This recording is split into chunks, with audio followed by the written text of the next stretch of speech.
સિંધુનગર સ્થિત સંત પ્રભારામ સિંધી સાર્વજનિક ધર્મશાળા હોલમાં દરેક વિભાગ એસી એર કન્ડિશનથી નવનિર્મિત હોલનું ઉદ્ઘાટન સમારોહ સંતો મહંતો દ્વારા અને શિનુભાઈની ભજનિક ટીમ સાથે ભવ્ય અતિભવ્ય કાર્યક્રમ કરવામાં આવ્યો હતો.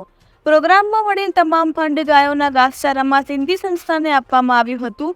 કાર્યક્રમને સફળ બનાવવા માટે સંત પ્રભારામ હોલ ટ્રસ્ટના ટ્રસ્ટીઓએ ભારે જહેમત ઉઠાવેલ.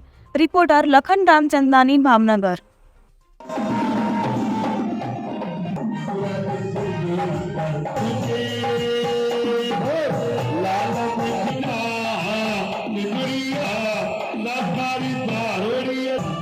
La